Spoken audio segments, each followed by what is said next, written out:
I'm ulting Ori. Ori's dead, Ori's dead. I'm dead. Rex has 1 HP. I've stunned it too, I've stunned it too. Rex had flash. I'm stunning him. Cluster. Okay, I'm coming. I'm out. Kill us. Are you going still? No flash. I have nothing right now. W and 2.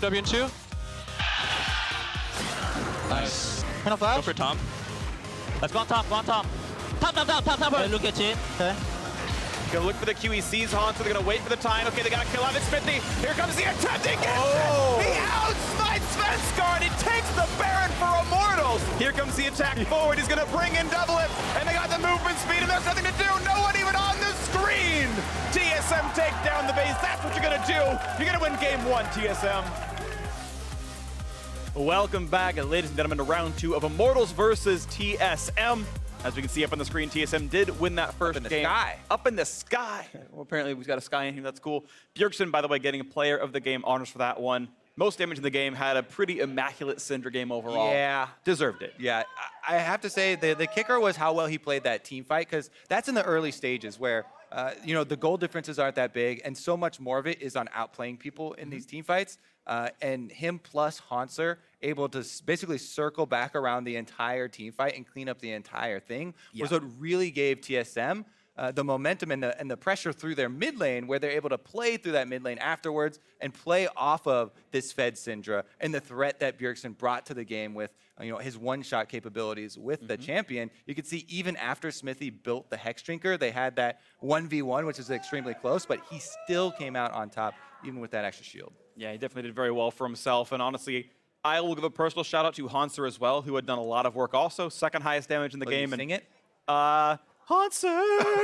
Nice. Yeah, I did one word. But honestly, he played very well himself. That Kled blind pick got down in lane, came back, was a great split pusher, had a lot of damage output, as I said before, and had like several solo kills in the team fights where he was responsible for Pobelter dying in that climactic 5 I like for the 3. blast cone that he took with Bjergsen. Yeah, the blast cone with Bjergsen. Bjergsen had a 6 stun. Like, that doesn't happen unless he lands the the double scout of the week right there to get those 2 kills. But honestly, it was a well-played game from all of them.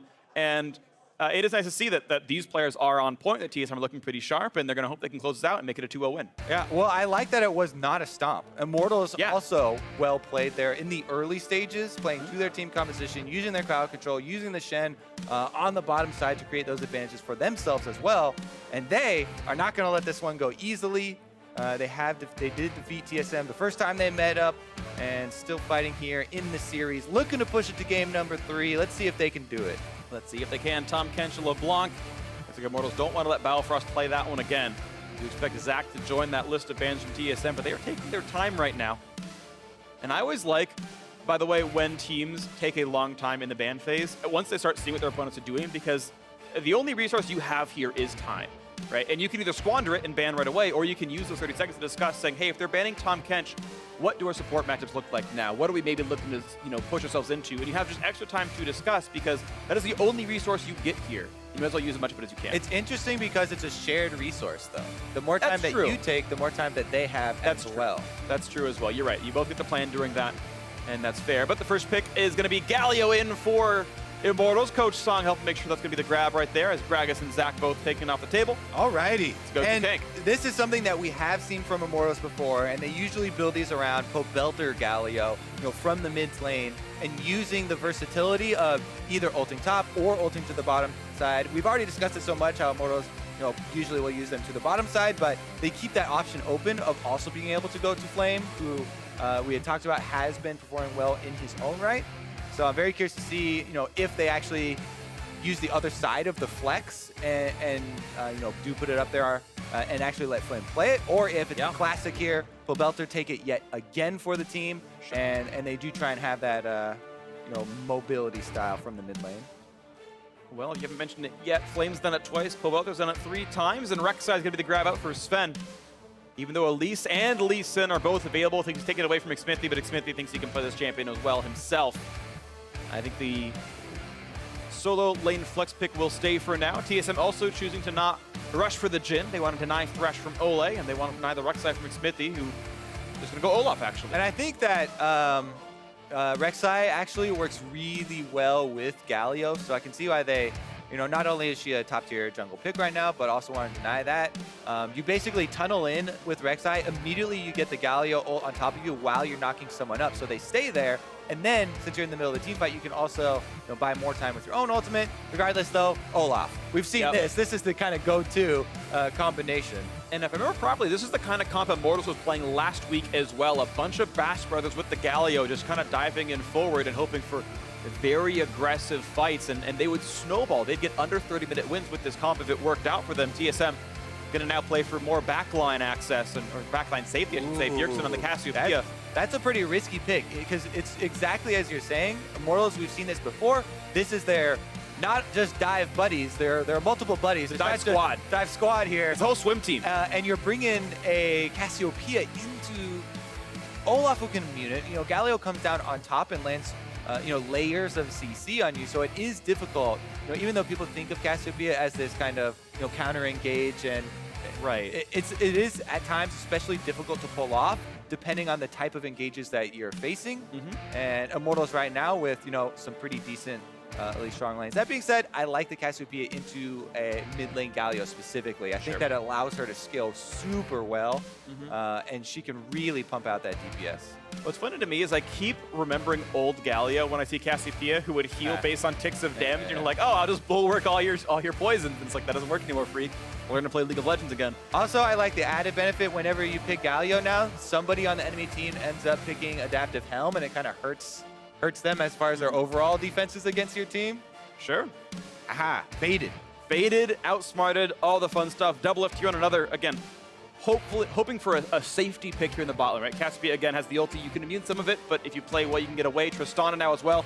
Knockback for double if more ways to keep the back line okay. Exactly. I really like Tristana right now. Not only does he have his own jump to reposition for all the diving that's going on, but as you said, he can use that peel for Bjergsen as well, and even kind of lend a hand there with the Cassiopeia. So they have Cassiopeia's own ultimate for counter engage, and then a Thresh to be able to reposition people, plus some extra knockbacks here. I kind of like the choice of Kog'Maw, by the way, to diversify damage a bit more. Olaf and Renekton are basically pure physical, and Galio, as he's almost definitely building tank in the mid lane, isn't going to be a huge, massive source of magic damage, and Kog'Maw, quite a bit more mix, going to make itemization a little bit harder, and the Gnar going to be making its reappearance here in the North American LCS. We saw Lorlo pick it up against Renekton before, and did very well, even though I believe they had lost that game. Gnar in for Haunter has been seen as the counterpick for Renekton for what I've seen so far, and he's going to bring it up himself. And I really do enjoy it. And we're still on patch 7.12, as you can see in the middle of your screen there. So this is pre-buffs to Gnar, so the engage range isn't quite, you know, up to par for live, but the Black Cleaver build, the spamability of your Boomerang, just does feel very good for him in the side lane to be able to, you know, kite somebody around. That being said, Renekton's still Renekton early on, and you definitely do have to worry about the early stages of the Immortals composition here, because it still is a very formidable steam train that's going to come forward. It's going to be a fun one to watch for there here in the game 2. TSM, their lineup, their players on your screen are up 1-0 in this series. And if they close this one out, they are done with their Week 5 matches with a win on the books here. And Immortals going to hope to turn that around and bring ourselves to a Game 3 in this BO3. Once again, the lineups on your screen. It's Immortals running their own kind of composition. The 4 melee Bash brothers, the dive team, the squad, with Cody Sun in the back line on Kog'Maw. Yeah, this is kind of a little LPL flavor there, where they've got four people charging forward and Kog'Maw right behind them, just adding the artillery from behind. Best defense, good offense, all that sort of jazz. See if TSM will be able to, you know, outplay it here. As we said, they have a lot of actually utility built into, especially the bottom lane here with Thresh and Tristana. Yeah. Absolutely a ton of ability, something to watch for as we go ourselves into this game.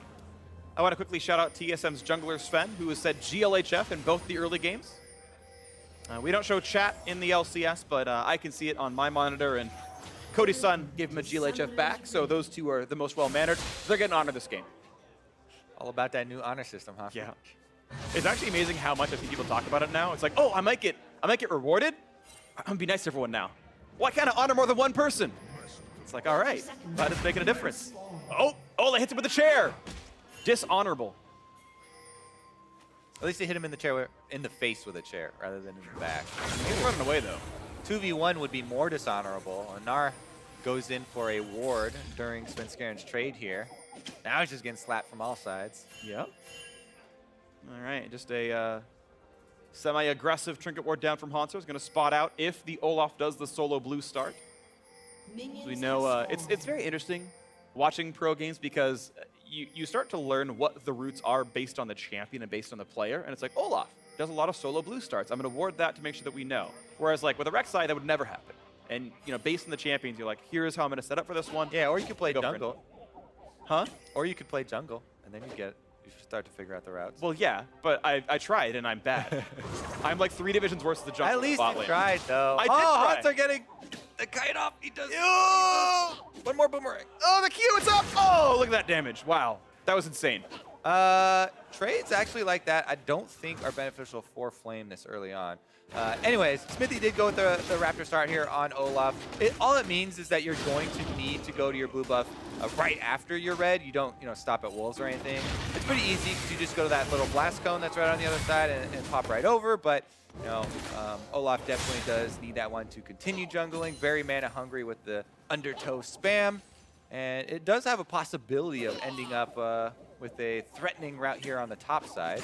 Meanwhile, Svenskeren is going for the red quadrant clear, so could actually come to fight this Renekton early on as he's trying to bully Hanser, and he's got him a little bit out of sorts here. Throwing a... Is it a... Ice cube? Ice cube?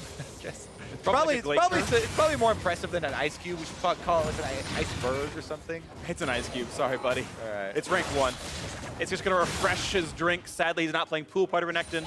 All right, but here it is. Lemonade. Just as expected, Svenskeren did the red quadrant clear. He's coming to punish this Renekton. Lots go. of minions to worry about, though. Big the things in the water. Here comes the land shark over the plate. Knock up on a flame force. A flash. But the chase is in. First blood comes through for Sven. But here comes Xpithy. Here comes Pobelter, and Hanser going to be dropped down. The Justice Punch from downtime. Pobelter gets 1. And they're able to shove the minion wave in. So Hanser should have to use his teleport as soon as he gets back up if he wants, the rest of this minion wave, because that's oftentimes even more important in top lane early skirmishes like that is minion waves that you kind of lose track of. Flame's going to use his teleport first to cut it off, and I like it because they're still sticking around. This is going to mean Flame will have very big experience advantage if he was pushing the lane early, even though he does die for the first blood, and the hook will turn into nothing. The wave management is so important for especially top lane. Anyway, let's take another look at it. Svenskeren comes in for the red quadrant, level 3, super fast kill here. True damage on your E feels so nice about Rek'Sai after the rework, and since Pobelter started channeling his teleport really early on, they get the counter kill and all important wave management. Now the minions died into the turret, and you'll see Hanser still is just now catching up to Flame. He will retain 50% lead as far as the next level. All right, well, we'll see as it comes through as the rest of this landing phase. We look at the bot side, and it's -7, which I was a little bit expect for a Kog'Maw. That wasn't a terrible laner, and Tristana's usually not given a nod as a great laner either, but I'd still expect Trist to win the lane. So far, that's happening right now for Doublelift, also based on the degree of player. Doublelift a much better laner overall, and that's somewhat to be expected here as they keep the push going. See if they can deny any more from Cody, Sun, and Co. Worth pointing out, though, that generally speaking, this comp from Immortals is not as bot lane focused, which is surprising because it's a Kog'Maw, but he's just kind of there to be part of the rest of the 4. And he'll participate what he can. Yeah, that's definitely a good point. Until the Galio hits level 6, and you kind of have to worry about that ultimate, it's more of a counter engage, though, right? Braum and Galio is a good combo if people are charging at you, but not really for creating the plays on the bottom side. So you're right, it is a different look because in the past we were talking about Immortals staying proactive, creating plays with all this crowd control that they're bringing, but a lot of the crowd control this time around is a bit reactive, unless they have Olaf there leading the charge. So that's why it really is important to track Smithy in this game for TSM, and the longer they know his whereabouts, the more secure they feel. He's going to stay on the camp. Oh, he's not going to go for the fight. Thought maybe with the ward there, they could see like when he was burrowed and not, and like try to go for the battle, because Sven got pretty low on this. Yeah, they lost track of Hanser, I think. Yeah, too bad. And out goes Sven. Looks like that team's going to stay safe for now. So the gold's still very close. TSM to a slight lead on the red side.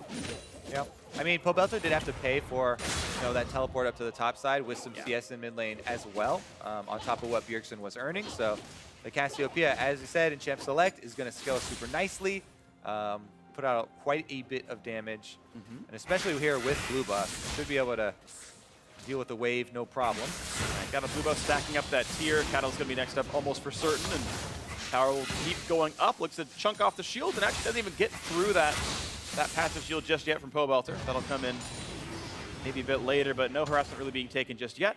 Bjergsen's going to go for a nice deep trinket to track Smithy later on. Maybe the third spawn of Raptors. All right, as soon as I see Olaf level 6, though, you look for those aggressive charge moves. He has his Ghost available, and Bjergsen is a prime target. Both junglers are going, though. You can see Svenskaren's on the bottom side. Justice punches in, goes to the taunt. Here comes a knock-up in for the teammate, and here comes the ulti across the bottom by a bit more, and just gets him kind of out of the range. Sven forced away, barely stays alive on the wrong side of this one. One more hit, he'll get a Smithy, and they do. Bjergsen gets one. Here comes the chase. Hanser, though, not going to transform just yet, and Balfrost by the few seconds with a hook, so a kill for TSM in the mid lane. Flame is in the mid lane here, but he's going back up to top side. So Haunter pays back the teleport mid, and they're able to kill Smithy in that counter engagement. Good roam from Biofrost as well.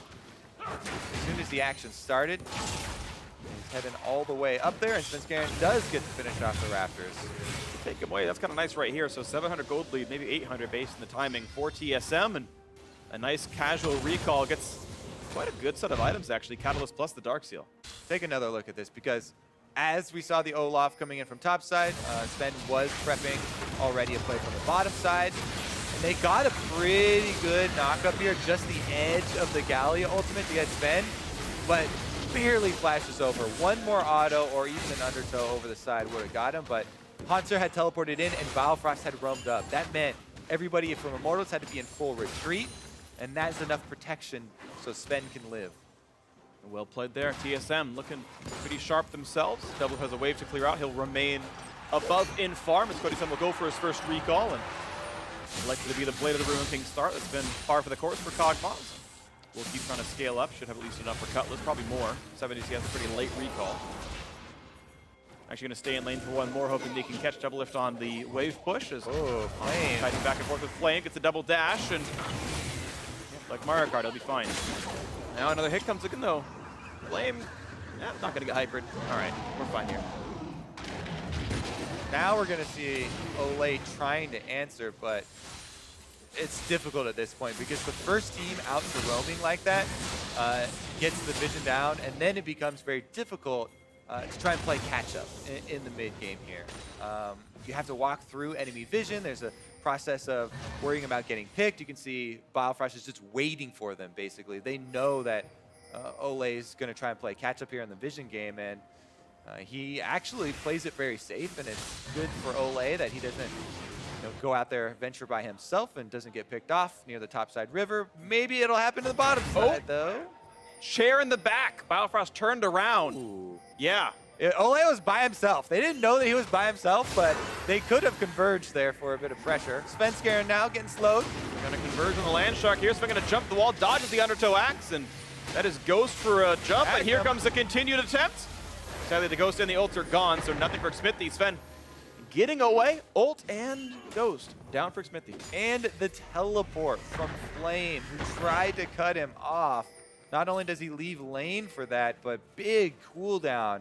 Not able to use it now. I'm going to hope that something can come in later. Usually this comp from Immortals needs to snowball. I've seen them play it twice. The one where they had a rough early game, they got shut down pretty hard. The one with the good early game, they won in 28 minutes. We'll see if they can get the latter rather than the former. Hanser transforming once again. Finds Flame. Ironically, the Iceberg still does good damage against him. It's got a giant frozen bird inside of it. Penguin, as well. I'm assuming. Which is a bird, right? Yep. And or the Batman villain. Probably the bird. Far more creepy than the actual animal. Well, I'm actually still traumatized by that. I forget which one it was.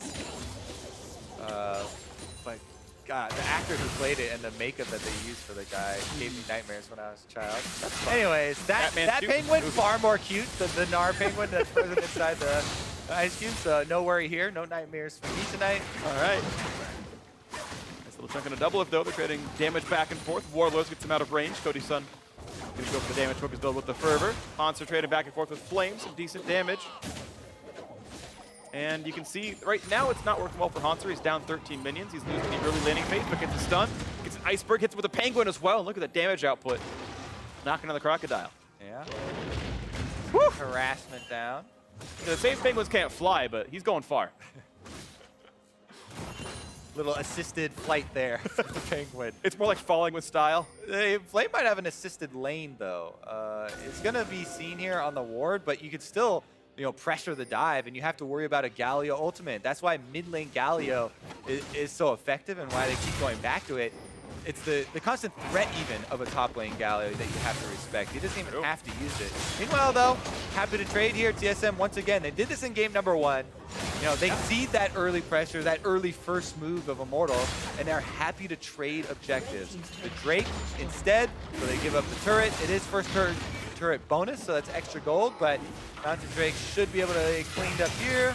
Yeah, that'll be clean enough. Of course, Mountain Drake are slower to kill, and they will take down bot lane turret, and actually kind of props to Immortals killing as fast as they did, because they were about 30 seconds away from losing the bot lane outer right here. So again, continued props to Doublelift and Biofrost for their lane priority, for their pressure. 17 minion lead. The turret down here as well, 12 minutes in. And looks like TSM's lead may come through this bottom lane. Gold still 400 ahead. TSM's extra kill and extra farm, making up for the fact that first turret had gone down. Now, unlike the prior game though, Mountain Drake is weaker than Infernal, generally speaking. It's slightly less of a positive trade to them, but still, again, a close game, and they're still at the Drake. And as both teams do go for the recalls after those objectives, you have to worry about the one left up out on the field, which is that Rift Herald, and could translate into another outer turret going down. It's completely in the fog of war right now, and we saw a ping go down from TSM that they were unsure if Immortals had transitioned to the Rift Herald right after the turret. They had not though, so TSM, even without vision, they don't lose out on the objective, and with them rotating their duo up to the top side after taking bottom side turret, they're now in position that they have the possibility of collecting the extra objective after second tower trade goes through. And they may try to. We'll see what happens here. Tristana fast at killing turrets. Cody Sun's Kog'Maw has lots of attack speed, so not terrible either, but Doublelift has insane items, and here comes the auto attacks in. Biofrost there to make sure it's even faster, and looks like they are hoping to trick or treat down that lane. Cody Sun in costume on that Kog'Maw. There we go. That turret's down to the first side, and yeah, TSM's so much faster on the play. 4, 5, maybe 6 seconds or more. Hanser, though, being ranged, has some wave clear tools and certainly really slower going. And look at this, Sven just continuing to find objective to solo. Yep, exactly as you said. The Rift Herald now in TSM territory. Meanwhile, Immortals forcing.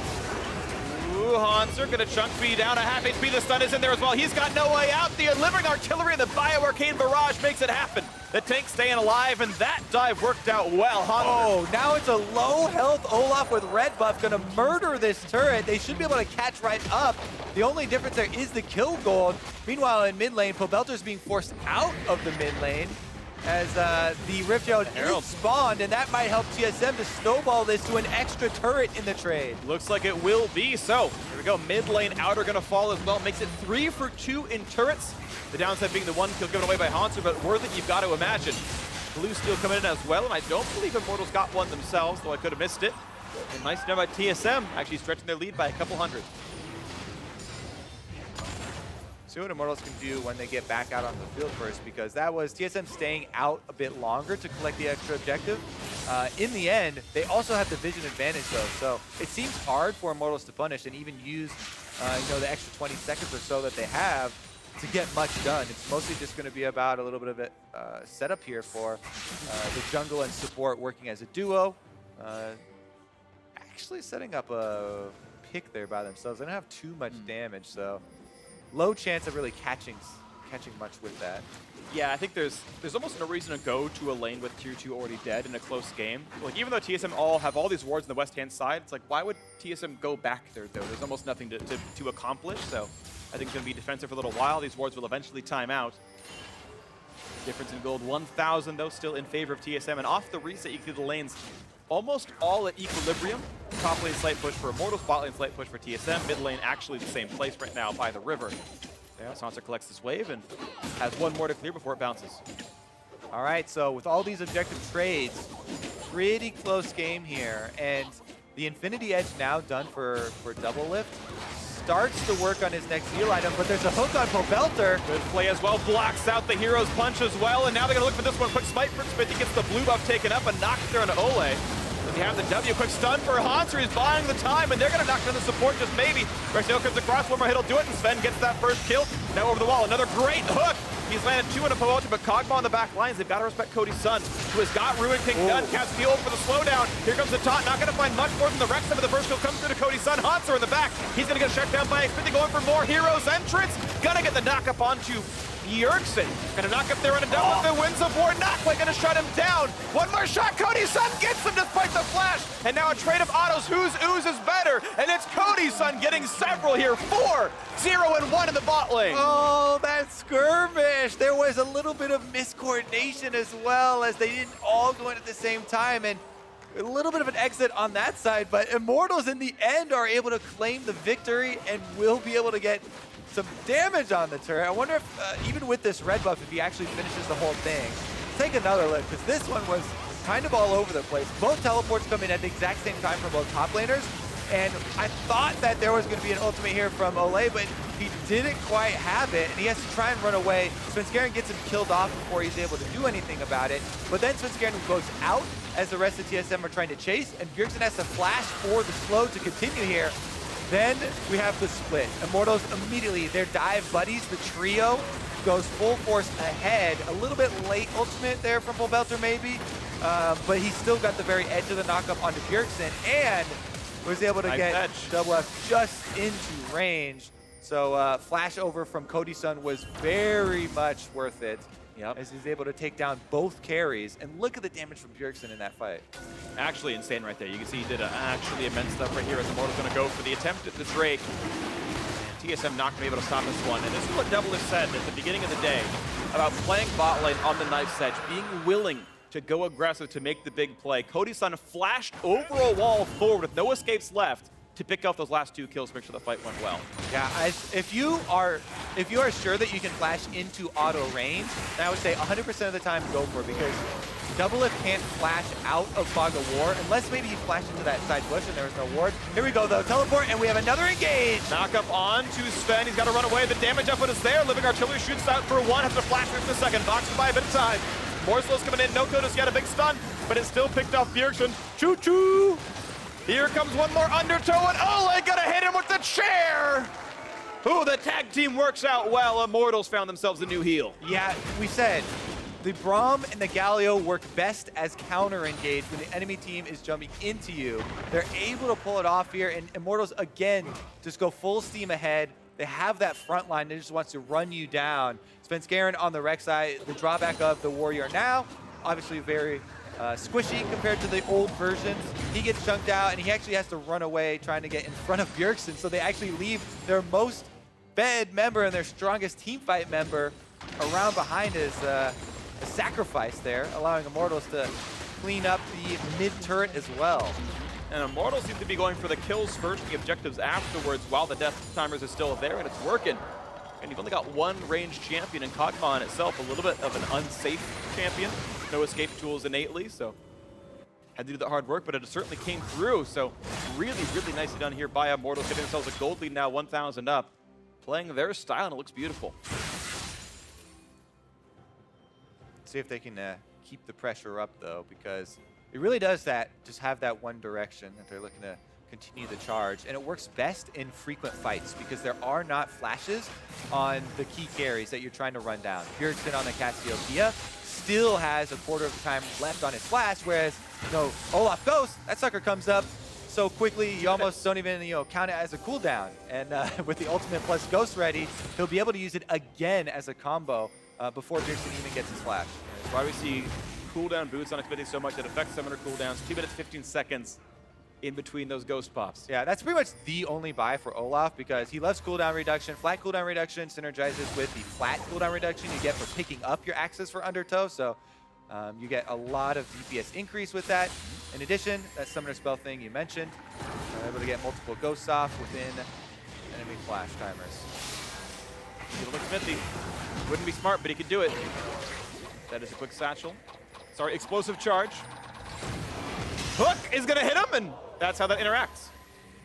I mean, once the animation starts, yep, he's able to complete it. Yep, the hook pulls you back in 2 discrete segments, and it has to be timed in between the 2. Yep. Very The windup for his punch is so strong. All right, here we go. Flame trying to chase down Haunter, who's gonna go Mega though. Better watch out. A little bit of hyper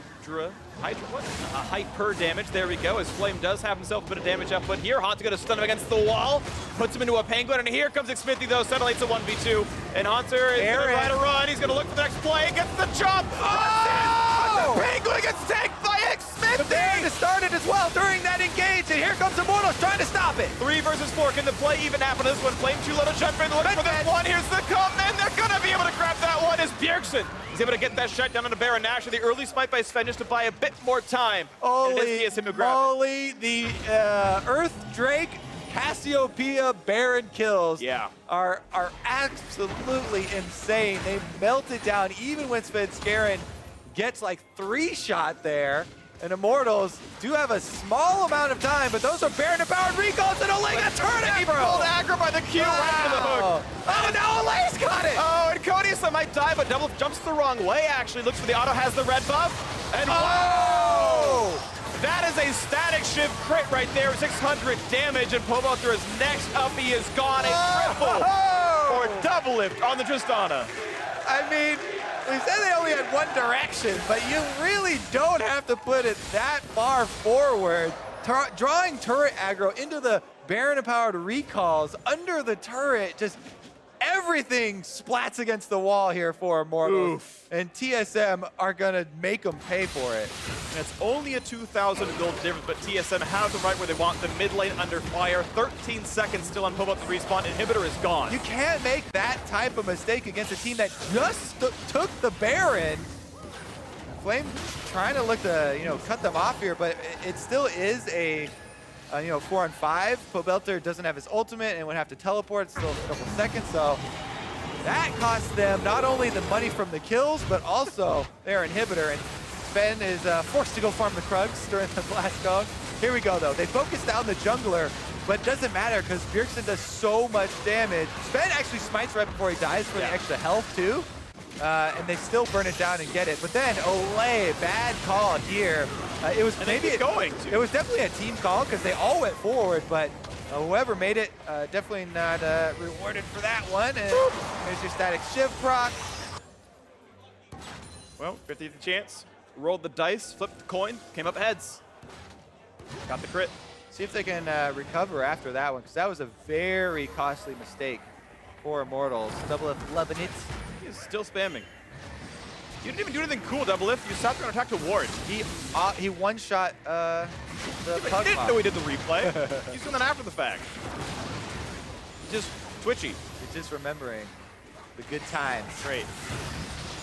All right, let's see if they're still going to roll here. Oh. Let's see, Immortal sent back to the room, briefly grounded by Bjergsen. We're going to see where they can get an extra hook there onto roll off who runs back. Chunking down the front line definitely is pretty big here. Flame actually speaking of chunks. Mega Gnar into the wall, into the stun, into the penguin, into the auto attacks. Here comes over the wall! Oh no, double it, but he's got a lantern, it's fine. Biofrost kept him alive, it was all a bait. Knife's edge, freak, knife's edge, but he nearly cut himself. It's all right, Biofrost took the knife out of his hands, threw it away. Gave him the child scissors. The blunt edge in the front. Then you can play with crayons, Double, if you stop this. To be fair, they both know that he's playing Thresh. They both know that the lantern's going to be there. So Doublelift knew that he had protective guns or protective gloves on, I guess. Protective guns. I don't know where that came from. It's okay. I made mistakes too. Don't worry. Regardless, TSM still able to sit back there with the extra 3,000 gold lead that they earned after and take the dragon. You still do have to worry about the fact that there is a 5-1 and 3 Kog'Maw. Ruin King not terribly, sorry, Rageblade actually, he roughly has the money for right now. I think he's got exact combined costs, so power spike in for Cody-san. We'll see if they can turn back for Immortals. They've got a very beefy front line. And generally speaking at this stage, I would still probably consider Kog'Maw to do more damage. Depends what comes next for the item builds, but right now I think Cody's Sun can out-damage double if they're safe. if they're both allowed to free fire standing still, 100% agree. Yeah. It's not too. Nice little side step by Pobelter. Ready back and forth. TSM wanting to siege. No Baron buff left. Hanser gonna get found out here in a 1v2. Hanser kind of short house, but gets away from the range. Cody Sun has spotted himself. Oh, charging up the top pretty early here. I was wondering if he was gonna. Oh yeah. Just because of the. Every time I see it, I'm like, oh, he's gonna go for the flash play. I know, I know. Yeah. I get you. Cody takes away a small Krug. Sven back in the mix. Flame still up in the jungle. I'm really sure how much value there is to coming from that flank angle at this point, but he is gonna go for it. A lot of hits on that turret though. 300 health off of all the members. And Double now getting free time with rapid fire on. That turret is gone. This 0-4 Gnar is doing so much damage to the front line. Hanser is just destroying Immortals' health bars on their front line. Even though it doesn't look flashy, there's a lot of work being put in by this Frozen Mallet, Black Cleaver combination. Last time he chunks down Flame, almost even kills him. And this time, he basically took Pobelter out of the fight and earned his team that turret just by whittling down the front line.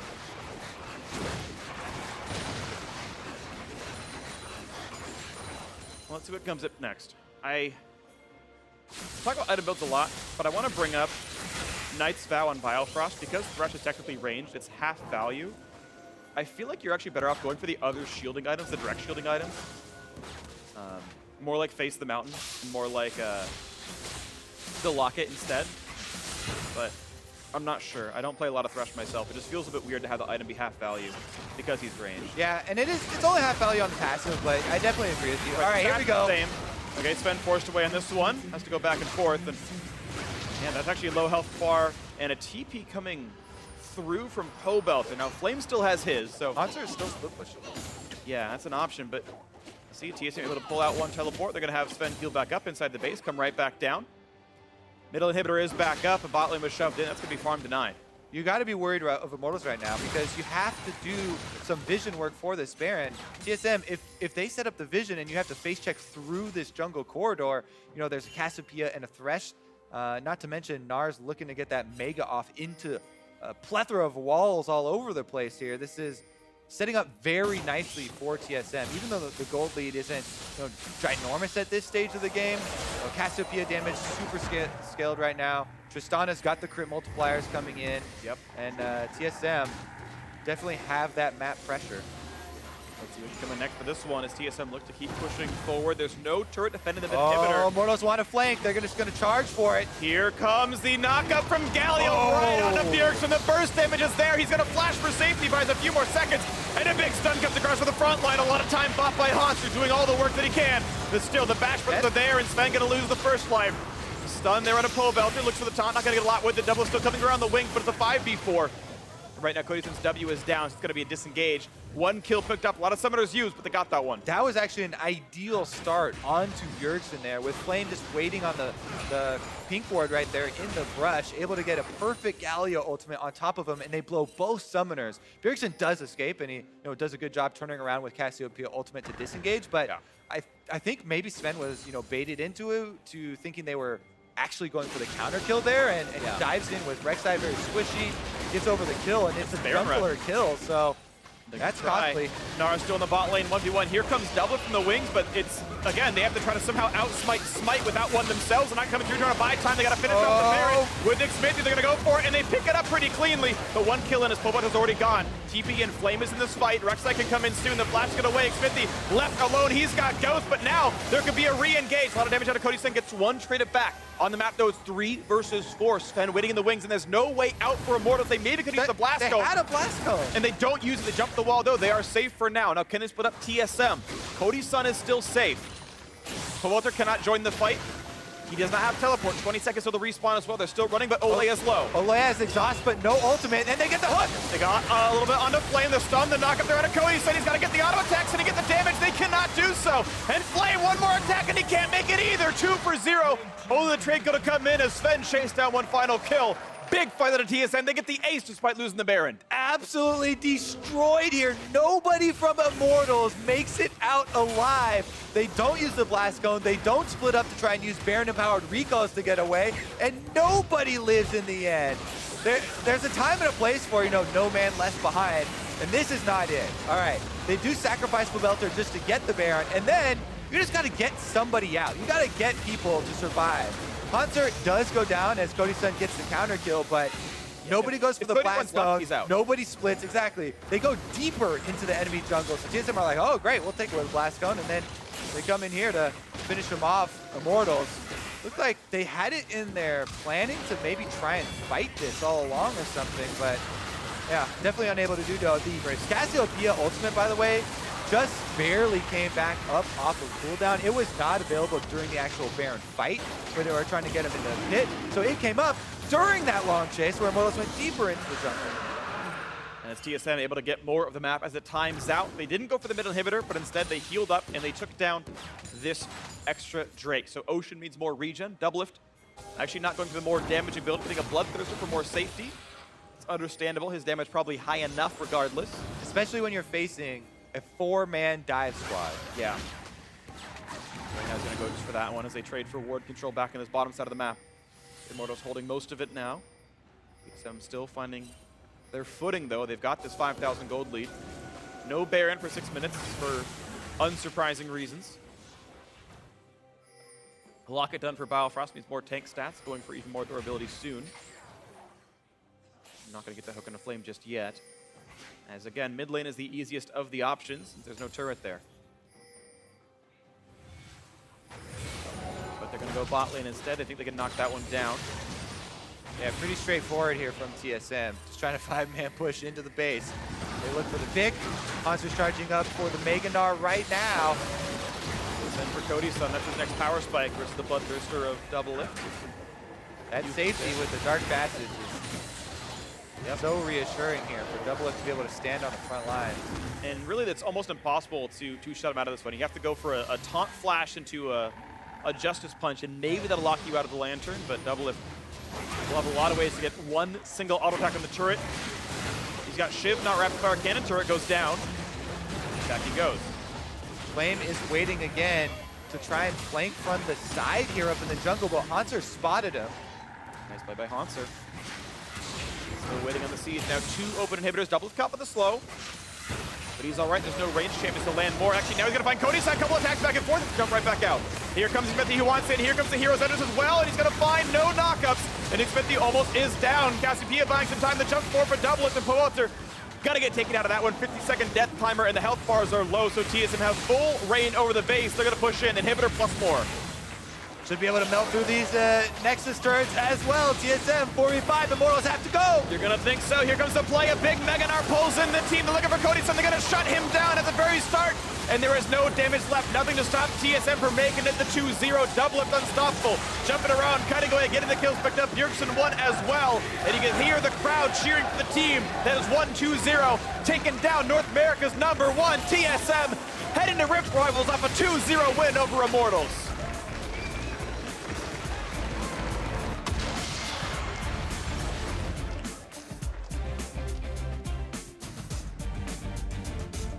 And it was nice to see players take turns carrying in this series from them.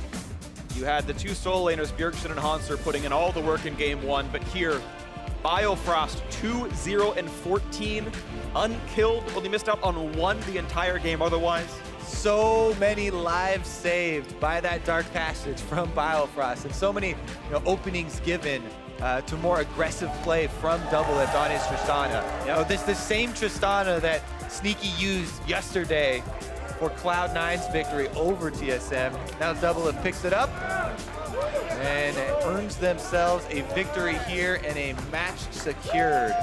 Yeah, and double certainly did well. Again, they had lane pressure the whole time. They got TSM's first turret, though not the first turret of the game. It was top lane for Immortals who did that, but put out decent damage. Only 1 death the entire game. Certainly was great team fight insurance. I really did like Bjergsen's Cassiopeia though it was killed a few times. He had 3 deaths. He had highest damage in the team, had a couple of very high impact ultimates instead of those team fights as well. And that's kind of the balance of the compositions when we saw him in Champ Select and we're like, all right, this is scary, you know, full steam ahead, dive comp here from Immortals, but the Cassiopeia into a Galio is going to have free farm, and that scaling, if there's nothing to slow it down, the damage just gets insane, and the graph's definitely telling that story as well. Absolutely the case. Cody-san, to his credit, did do plenty of damage himself, was the highest in the game and more than double anyone else on his team, but the comp that Immortals ran right there is one where you kind of have to snowball, it feels like. Your wave clear is pretty poor, and you're kind of saying go the whole time, and if the go button gets you killed, there's not a plan B really available, and TSM did a very good job of holding on against that pressure. There were some leads for Immortals, but TSM team fought well, and then there was an untouchable Tristana by the late game and killed everyone. Yeah, I have to say, really well played by Biofrost. Time and time again, when we keep seeing his Thresh come back up, everyone's reminded. Yeah, it's true of a lot of support players that you know they main Thresh at one time, but the versatility of the champion and the plays that you're able to open up are definitely unique. I gotta say, really huge stuff out of Biofrost, and it's. Again, I like when the champions have a lot of room to express skill and express sort of some playstyle stuff. When you're playing Karma, it's like, well, I queued you and I shielded the team, and that's your outplay moment right Everybody just hates on Karma. Karma's the most boring of supports, honestly. Like, I think she really is. She has the least impact kind of in interestingness. But with Thresh, it's like, okay, understanding when to go for the aggressive play, when you go for the flash play. Like, you're flashing for a basic ability just to make sure the slow lands for the rest of your kit to land. I don't think anyone will argue with you lantern there. someone back, right? Play in the back so you can lantern someone back out if they're going for the turret kill with the Tristana, so lots of fun stuff. Either way, we want to hear more about that TSM wins. Let's check in with Azale, who has an interview with the man in the victorious bot lane. Thanks, guys. Great cast on the day. I'm here with Doublelift after a 2-0 over Immortals, who, you know, we're looking like the #1 team. How do you think that the TSM is doing right now, and how do you think that you guys stack up to the rest of the NALCS? We're definitely really weird because, like, we've been, you know, we always talk about how we're trying new stuff, but, you know, we, like, really upped our gin party for this weekend, as you can tell. And I guess we're just experimenting a lot with, like, picks that I feel like could be really strong but aren't played as much, like in an NALCS. I think Jin is really only played by Arrow, but he makes it look really good. So I feel like certain picks, like Jin, like Thresh, they don't get picked as much as they could be. And so we're just trying to, like, push that. But then in Game 2 Immortals, we're just like, fuck it, we're just going to try hard. And we just picked Cassio Tristana, and we just steamrolled them. So I feel like if we're really trying super hard, we're definitely the best team in NA. And at Rift Rivals, we will probably show that. Okay, well, you know, speaking about Rift Rivals, you know, and speaking about some of your confidence, you know, in this season and against some of the 80 carries you'll be playing there, you know, guys like Reckless and Sven are very hyped up in the European community, in the world at large. How do you think that you match up against those guys? And, like, are you back to super confident Doublelift? It feels like you've been kind of more subdued this split, haven't been as cocky or confident as people are used to. Yeah, dude, 80 carry just sucks. I just hate this rule is just garbage, but you know, sometimes I get to play Tristana or Caitlyn, and I just get a 1v5, and that feels pretty good. I feel like Reckless is a good example. Zen's hella hyped up, but, like, this split, I feel like he's getting very similar treatment where he just plays meta and, like, he can't have a huge game impact. But then Reckless, I feel like Fnatic, they just play so much around him, and it's just about Reckless. Like, it's about him split pushing and getting a 2-level, 3-level lead on the enemy AD carry, never grouping, always farming, and then going, like, this full carry build with, like, Frozen Mallet as a 4th item because he's just has such a big gold lead. I mean, I invented that playstyle, so it's gonna be free. So if that's the playstyle, why isn't TSM doing it? Why aren't you guys? Are you not the AD carry that he is? Why can't you run the same thing? I mean, it's just boring, dude. You're just farming for like 50 minutes. I think the best teams in the world, they know how to play fast and they know how to punish that. You know, they set a vision, they starve the enemy team, and they close out the game within 30 minutes. And that's the style that we are aiming to get to. And, you know, we end up throwing a lot of games because we're so, you know, we get ahead and we mess up in closing out. But we're aiming to be, you know, the team that doesn't let a team do these like late game strategies. We're aiming to be a team that just, if we get an advantage, we're just going to close out. All right, so last question. You guys are flying to Rift Rivals tonight. There's a lot of talk about how Europe is the stronger region right now. Do you guys have high expectations going into it? Think you can get some wins? It's actually really funny because, like, I think G2's on a downswing, and that's their first place team. But then for us, like, Phoenix 1 is on a downswing, and that's our third place team. So in terms of, like, the regional parity there, I think we have an advantage. But, you know, Fnatic is on an upswing to compensate for G2. So I don't know. All this shit talk, it's pretty empty-handed, you know. Like, EU has an advantage because they got second place in MSI. But I I'm pretty confident I'm the best AD carry going Rift Rivals. All right, well, we'll see if you can prove that next week at Rift Rivals. Thank you very much, Doublelift, and we're going to send it back to the guys at the desk. Thank you very much, Azael. Great to hear from Doublelift there. A little bit of his old personality there creeping Someone get a back filter in. on that guy. There's children watching. Yeah, exactly. But, you know, that's that confidence that Doublelift himself has spoken about. He's trying to find again, right? And as we speak about this, we've spoken about ADCs today and a lot of the big matchups that we have. Here we have, you know, the best bot laner in NALCS. This is from Fuel here. Doublelift. He's always been the best. He's just trying to find his way back to that prime state that he's always been in. And I would say that I think to a degree, TSM's performance in the first couple weeks has marred our opinion of a lot of them as individuals just because they did struggle and they weren't up to this point #1 in the league. But hey, they just took down Immortals 2-0. Yeah, and I think the thing to note is, like, even when they were struggling and Doublelift not 100% on form, it's not like they're bad. They're still really good players. It's Doublelift is in the middle of the pack and TSM's in the middle of the pack versus they're leading it and the rest of the teams are trying to catch up to them. I also find it intriguing, though, what he talks about in terms of, you know, what the best teams in the world do. And for the first time, we get a real sense of what they're aiming for as a squad, which is that they believe the best teams in the world can not only play quickly, but force the action, create the plays so that you don't allow someone to sit in the side lane and farm up, which is something that Doublelift is used to some degree and is what allowed him to position himself as such a late game carry. Just look at the series versus C9 and TSM yesterday. They're very close games and suddenly it would break open and be over at 30, 35 minutes. And I'm obviously not saying C9 and TSM, two of the top teams in the world, but that is the kind of play style that you want to see where you mess up, I get a 4-for-0, I get Baron, and now I'm ending the game in the next 10 minutes. And a lot of times what that means, though, is that the AD carry is not the playmaker, right? We're seeing the supports be the playmakers along with sometimes the mid laners landing big stuns or something like that. And so the AD carry role in general doesn't look as impressive, although it is still very much integral to the success of a team. Yeah, just on the other stream, for example, Sneaky's on Caitlyn and just sitting in front of turrets and murdering turrets and people who try and jump on. Doesn't look flashy, but it's necessary in order to get the victory on that champion. With this in mind, let's take a look at the team comps here. The Tristana coming out for Doublelift this time around, right alongside the Cassiopeia. So 2 huge damage threats on TSM across from 4 huge tanks on the side of Immortals. Ultimately, damage wins out in this case. Super interesting example of 2 different team comps where it's a heavy dive comp, but the problem is you're trying to get into Tristana, very mobile. The Gnar is also mobile while providing a lot of damage in the mini Gnar form, way more than the traditional tank. Well, yeah, and damage to tanks. That's the thing, because of that 3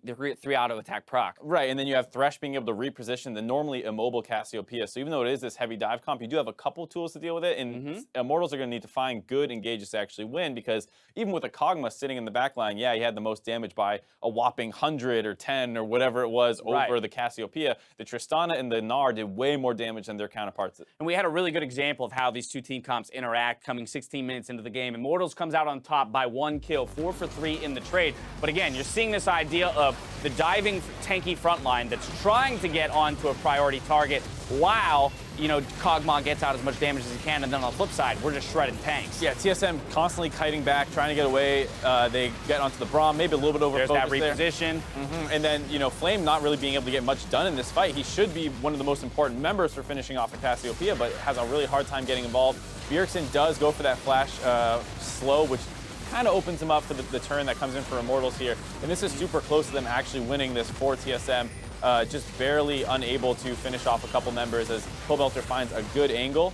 And, you know, Cody's done a nice flash fall there to get the Doublelift and almost loses this duel. Just a little bit too much damage for Cassiopeia at that point in the game. But you see that, you know, it's not hard for TSM to actually melt down those tanks. You just focus one down, focus the next one, tons of single target damage. But I think a lot of people at first glance would look at Immortals team composition. They go, cool, the only person you need to kill is Kog'Maw. Because if you kill him, they've got no damage left. Yeah, how are you supposed to get to Kog'Maw, though? Through 3, you know, 2K, 2.5K, 3K health tanks, you know, that you have to run through. It's not going to happen. No. And so TSM wisely builds their composition to shred through tanks with that Gnar coming in as kind of a unique pick in the top lane. Yeah, if you tunnel on finishing off the Kog'Maw, your Cassio's going to have to walk forward into that heavy dive comp. Same thing with the Tristana. Your Gnar is no longer going to be focused on hitting tanks. He's going to be in the middle of that team comp, and they have as much a dive. They have a ton of peel too. Braum, Galio can all do that extremely well while you leave the Renekton and Olaf off to solo out that Casio. So it's much smarter the way TSM played it. Melt the front line first. It might seem scary versus the Kog'Maw, but you have the Casio Gnar to throw that extra damage in with, Triss, no joke in the late game either. And while that replay went in favor of Immortals by 1 kill, not 6 minutes later, TSM comes out on top with a Baron plus 3 kills for 0 here. Very decisive call from them. They also very equipped to take down Barons quickly. Yeah, we're talking about fast single target damage team comps. This is a great one. They also had an early Mountain Dragon, so they go for a really aggressive call to take this Baron. They do lose 2 members, but it baits Immortals to trying to capitalize and say we have a small power play right now. Let's go and take this turret down, get a little bit of this global gold back, but they get a little too greedy. Ole gets hooked out. He gets focused down extremely quickly, and then they don't have the dive tools available because they just used all of them in that Baron situation. Look at this crit through the Galio damage reduction, too. This is why we're saying Tristana, no joke in the late game, will do Absolutely. plenty of damage. And just a small overextension here on Immortals that we're talking about TSM wanting to be able to close games out quickly. You need to be able to punish when people make a mistake, and there you see that gold graph. Boom, 22 minutes. Swing right down to their favor. And that's that thing. It's finding that exact opening where you can make a big play. Once you've made that play and you've gotten your advantage, closing it out smartly. So although there was that small blunder there where we see the gold graph dip in Immortals' favor, TSM is able to grab the game back, and honestly, 34 minutes is a very quick game as compared to some of the other ones we've seen this split. So in terms of TSM turning things around, moving into Rift Rivals and wanting to show that they can be a global powerhouse, this will be a good way for them to depart from North America. Very good feeling ending, right before on a victory against the top team. The way that you do it too, 2 quick games. Yep. And then the big thing was that, a bunch of people actually looked good. There was Doublelift and Bjergsen playing extremely well over the 2 games. Hanser took a lot of pressure that game. He was camped really, really hard at 0-5, I think. But he was able to bounce back and play frontline that he needed to for the team. Very much so. Now, Biofrost will pick up player of the game mostly for his ability to create openings for TSM as well as play that defensive game, reposition for the immobile carry in Bjergsen, and basically allow his 2 damage threats to really shred through the tanks. Yeah, you just look at those 2 highlights, and the first one's able to reposition a couple members, get them in the right spot to keep DPSing people down. Also deathless. Yeah, worth Just noting. realized that. High kill participation, but Yeah, he played all right. yeah, second replay that they show, he hooks them in and lets the 2 single target focus down Ole, able to basically be the facilitator for TSM. Yeah, TSM moves to 7-3. That ties the match win record of Immortals. Immortals still has 1 more game to play this weekend, so there's a discrepancy in the score lines there. Either way, a good win for TSM before they head over to EU. We've got more league action coming your way, though. Team Dignitas hits the Rift next as they go up against FlyQuest. As we go to break, though, TSM's weekend has come to a close, but make sure you cheer them on as they face off against EU at Rift Rivals. Here comes the Land Shark over the plate, knock up at a Flame Force, a flash drive, and the chase is in. First blood comes through for Sven, but here comes Xpithy. Here comes Pobelter, and Hans are going to be dropped down. Slowly. Casio. W 3, 2. On the left. Cassie, you have heal? You got her. Nice. I got him. Come on, Galio. They're Galio. We cancel him. Come on, Galio. We're at Baron. Can we push something? Yeah, let's go mid. Nice. This is big. And you can hear the crowd cheering for the team that is 1-2-0, taking down North America's #1 TSM, heading to Rift Rivals off a 2-0 win over Immortals.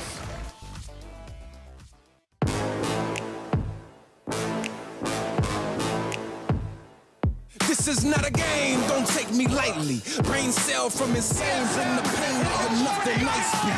The last thing you see when you fall asleep, shutting down your whole city, now you messing with me. Nobody, you want it, you got it, and good. Mess around and get 2 fists for Christmas. I don't play, do the deed and get away with no scrapes like I'm OJ. Ride it, reckless. I'm about this money, putting checks on my checklist. Might check your necklace, might smack your sword up. You may go hard, but we go harder. Pone segunda, pisa el acelerador. Davido Capitano, Rafa Capitano.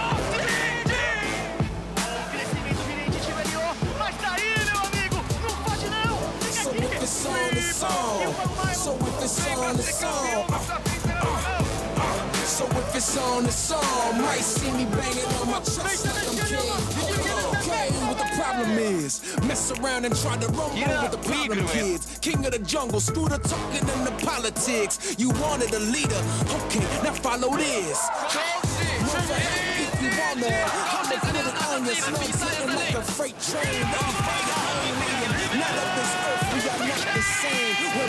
crowd to the side, say hi to the king.